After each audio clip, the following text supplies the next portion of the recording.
આજે આપણા રાષ્ટ્રીય શાયર ઝવેરચંદ મેઘાણીની પુણ્યતિથિ છે 9 માર્ચ.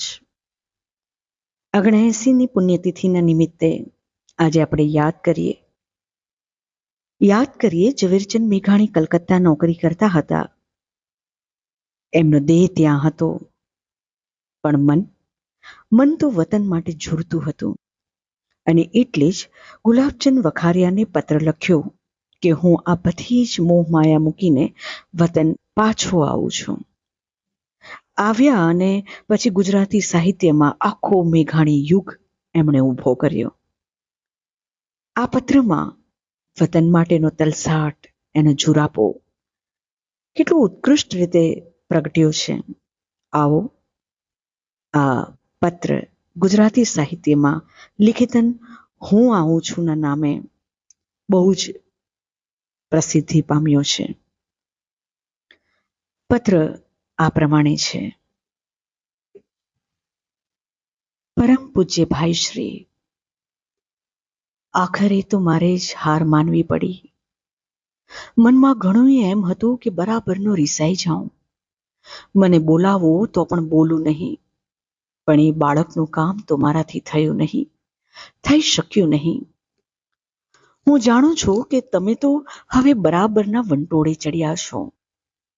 મેં તો એવી આશા રાખેલી કે આ ભયાનક વાવાઝોડાને પેલે પાર હું તમારી શાંત સૌંદર્યમય મૂર્તિને પામી શકીશ અને આપણા બંનેના મિલનની ઉપર થઈને ગમે તેવા પ્રબળ ઘમસાણો પણ વિના અડક્યું ચાલ્યા જશે. પણ એમ થયું નહીં. સુકેલા પાંદડાની જેમ હું ને તમે બધાય ઉડવા માંડ્યા. કદાચ હું ભૂલતો હોઈશ. તમારું શાંત સ્વરૂપ હજી કદાચ અખંડિત રે વધુ શાંતિપૂર્ણ વિરાજતું હશે. આ કોલાહલ અને ધક્કા મૂકીની અંદરથી મને સાદ કરી રહ્યું હશે. હજુ એ સાદ સ્પષ્ટપણે સંભળાયો નથી, પણ મારી ઝંખનાનો વેગ વધતો જાય છે. એક કબૂતરની માફક તમારી પડખે આવીને બેસી જાઉં. તમારી ચોપાસના સરકારી કાગળિયા પવનમાં ઉડવા માંડે. તમારી અમલદારી ને યુક્તિ પ્રયુક્તિ શરમાઈને સરી જવા માંડે. તમારી મોટરો ભાંગી જાય અને એ બધી શોભાથી નિરાળા, સાચા, નિર્મળ ગુલાબભાઈને હું ભેટી શકું. એવો દિવસ ક્યારે આવે? આજ તો ગુલાબભાઈ ગોત્યા જડતા નથી. આજે ગુલાબભાઈ કોઈ અટવીમાં ગુમ થયા છે કે એને શોધનારા રસ્તો ભૂલ્યા છે. એ બેમાંથી શું સાચું હશે? શોધનારો જ કદાચ માર્ગ ભૂલ્યો હશે. કદાચ તમને આ વાતો નહીં સમજાય. અત્યાર સુધી તમે જાણે મારી પાસે જ હતા. તાલાવેલી કદી નહોતી વ્યાપી. આજ આપણે એકબીજાથી છેટા બેઠા છીએ. આજ તમોને પૂરેપૂરા પીછાનવાની ભૂખ જાગી છે. ગયા 1 વર્ષમાં હું 2 વાર કાઠિયાવાડમાં આવી ગયો. બંને વખત લાંબી મુદત સુધી રહ્યો. તમે પણ વારંવાર મને બહુ જ વખત મળ્યા, પણ તેમાં તો જાણે મેં તમોને ઉડતા જ જોયા. તમારી આસપાસનું અમલદારી વાતાવરણ એક એવી દિવાલ કરી રહ્યું હતું કે તે ભેદીને હું તમારી પાસે પહોંચ્યો જ નથી. તમને એક રાજા તરીકે જોયા, ભાઈ તરીકે ક્યારે જોઈ શકીશ? મારી અભિલાષાઓ છેક અસ્પષ્ટ જ રહી. હું જાણે બંધુહીન બનતો ગયો. તમે મને તમારા રાજવી વૈભવનો પરિચય કરાવ્યો તેમ તેમ હું તમોને ભૂલતો ગયો. મારી સૌ અભિલાષાઓની પાછળ એક પામર આશા પોકારી રહી છે.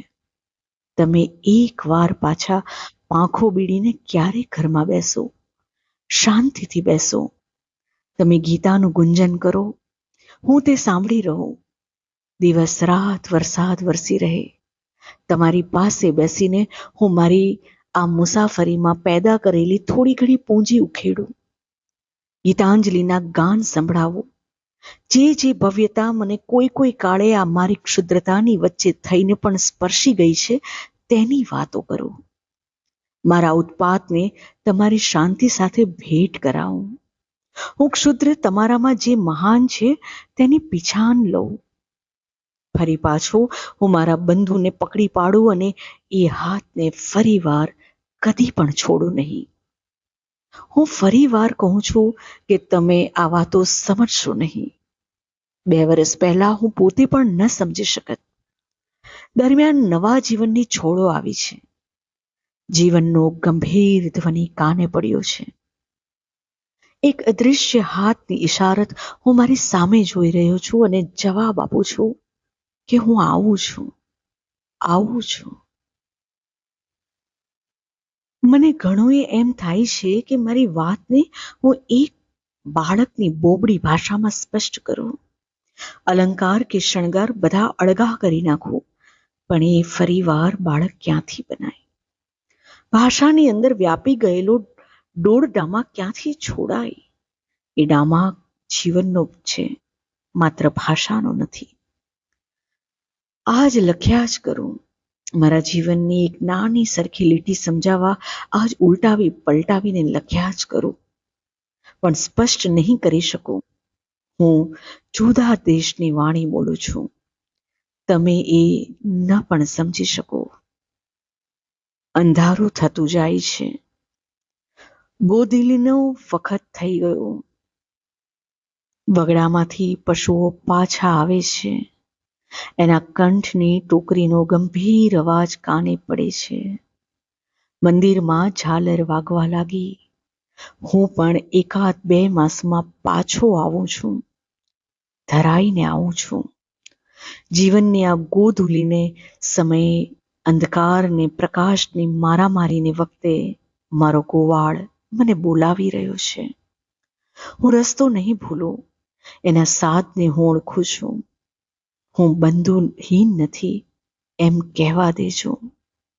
વધુ શું? લિખિતન, હું આવું છું. દોસ્તો, આ પત્ર હતો ગુલાબચંદ મો વખારિયાને લખાયેલો કલકત્તાથી.